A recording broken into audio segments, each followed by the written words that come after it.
Hi, this is another edition of Stuart Dahl Show, starring myself, Stuart Dahl, coming to you live from my house right here in Winnipeg, Manitoba, Canada. It is a warm and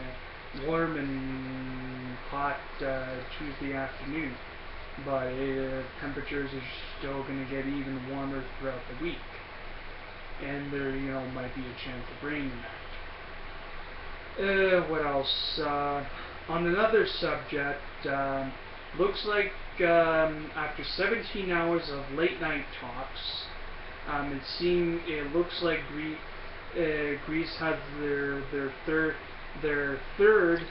bailout package in the last 5 years, which is a good thing. But they had to agree to some harsh terms, as most people would say. And some people think that Germany is just what is Germany trying to do? Are they trying to humiliate Greece in some way or whatever? And that, but it amazes me how how politics work in Europe. Like it just amazes me yeah, all the time. What else? Oh, pardon me, that was a big one. Anyways, on Monday Night Raw tonight, it looks like WWE World Heavyweight Champion is going to be without his security team, J&J Security, Jamie Noble and Joey Mercury, as a result of Brock Lesnar's rampage last week on Raw, where Brock Lesnar took a couple axes, damaged the whole car, side to front, and he ripped off one of the back doors from its hinges. He broke the side windshields and that, and then J&J Security, Jamie Noble and Joey Mercury, are running, to try to attack Brock Lesnar. Do you think it's a good idea for these, these short little hobbits? And yes, I'm calling J&J Security, Joey Mercury, and Jamie Noble hobbits because they're shorter and smaller than Brock Lesnar. What do you think's gonna happen? Oh wait, I know the answer. As a result of them trying to attack Brock Lesnar, Joey Mercury has re-aggravated a serious neck injury, and that's not really good in sports entertainment. What else? And also, Jamie Noble, suffered a fractured arm as a result of the Kimura lock that was put on him by Brock Lesnar.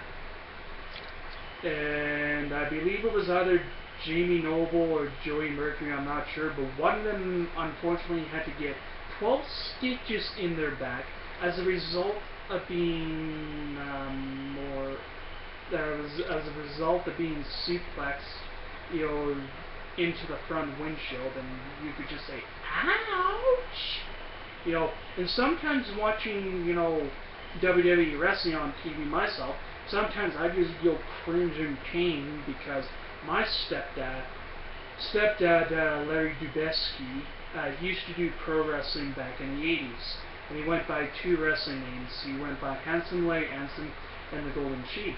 When he went by the Golden Sheik, his outfit was like literally bright canary yellow. Bright canary yellow pants, yellow cape, his whole outfit. Even his hair was bright canary yellow, which is, really funny. And I believe my stepdad Larry, when he was the Golden Sheik, and he would be one of the guys getting the shit kicked out of him in the ring. But oh well, sometimes that's a part of pro wrestling. What else? Looks like it's going to be a warm week ahead. So for you.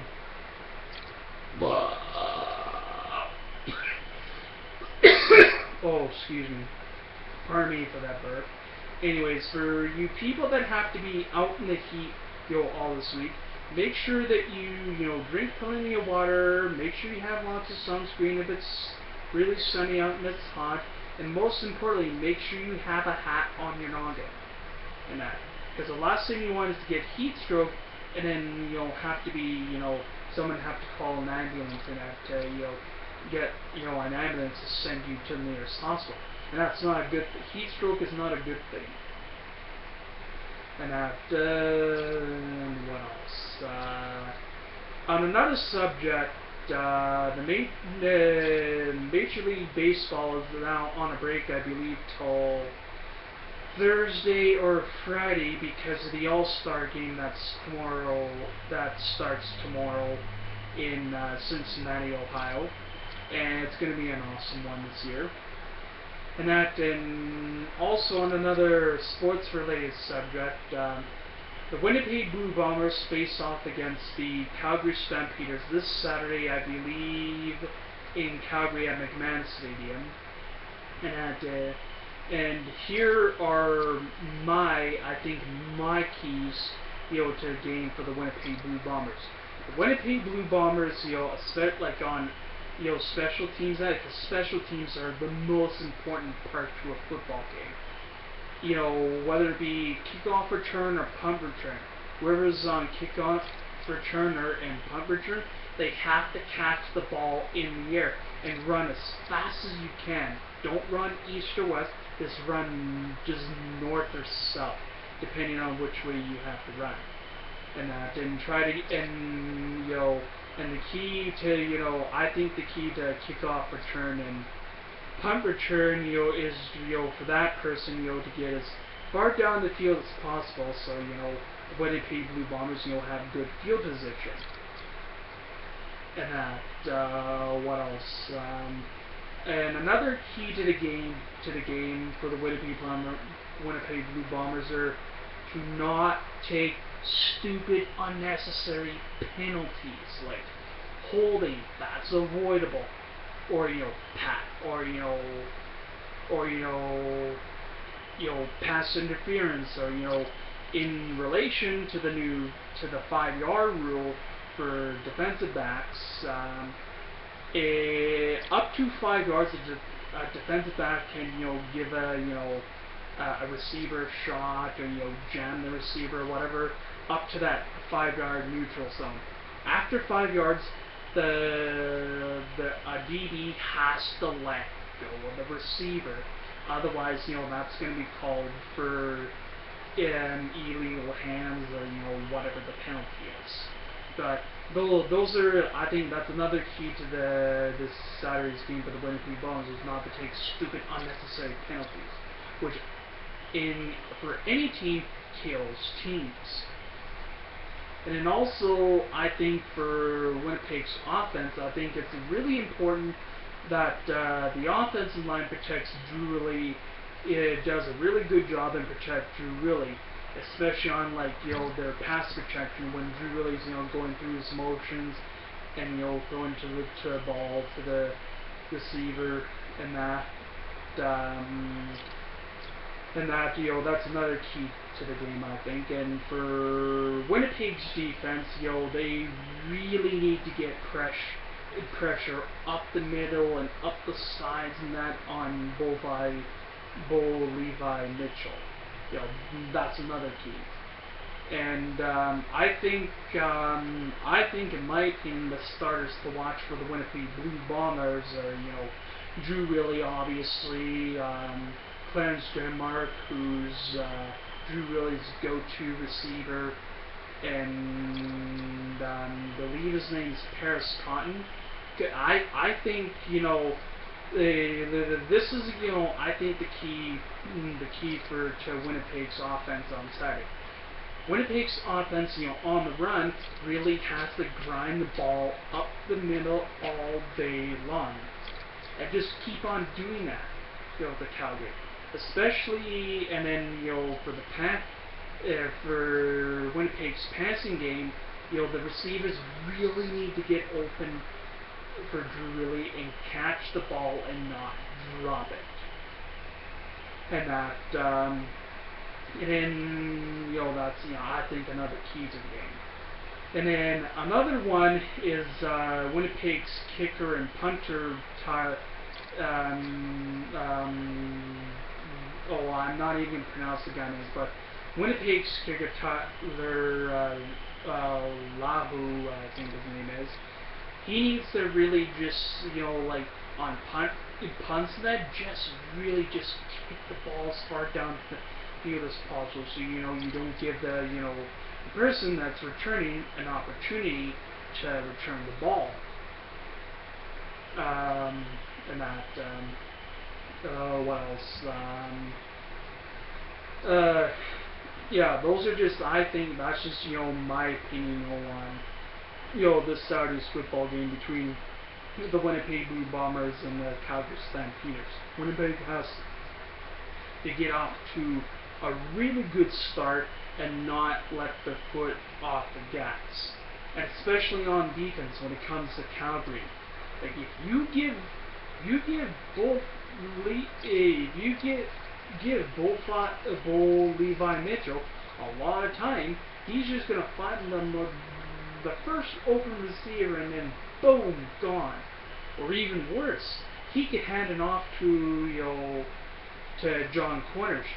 And when Calgary's offensive line gives John Cornish a hole, whether they double teams or whatever, if Calgary gives John Cornish a big enough hole, in that he's just gonna run right through Winnipeg's secondary, through Winnipeg's defensive line, their linebacking core, and their secondary, and then he's boom, gone.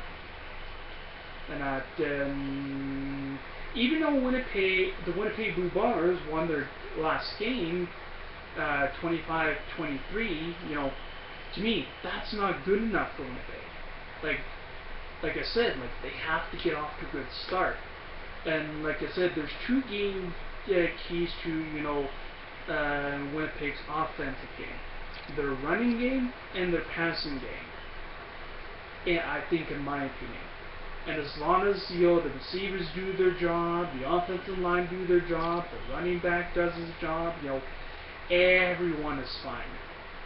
And that, but Winnipeg has to not take stupid, unnecessary penalties. Because that's really gonna kill them against Calgary if they do that. Because all basically Winnipeg would be doing is literally shooting themselves in the bloody foot, by taking stupid, unnecessary penalties, which can be avoidable in the first place. Anyways, what else? The Winnipeg Goldeyes, I believe, starting tomorrow night, start off I believe it's a 3-game or 4-game homestand between them and the Gary South Shore Railcats. The Winnipeg Goldeyes won their last game 3-2, and let's see if they can keep that momentum going in this homestand. What else? Now I'm just relaxing at home for the rest of the day. And doing whatever else. Whatever. What else? Well, yesterday was a pretty interesting day weather-wise, because there was a lot of weather warnings and watches throughout Manitoba yesterday. So it was a pretty interesting day on that subject. What else? This has been another edition of Stuart Dahl Show. I am now signing off for now. For you young people, stay out of trouble, stay in school, you'll do fine, and keep, for all you young people and older people, keep cool in the heat this week. Make sure you put lots of sunscreen on, drink lots of water, wear sunglasses, and most importantly, make sure you wear a hat. I am now signing off for now. I might be making another show later. I'll be the same. Peace and bye-bye for now.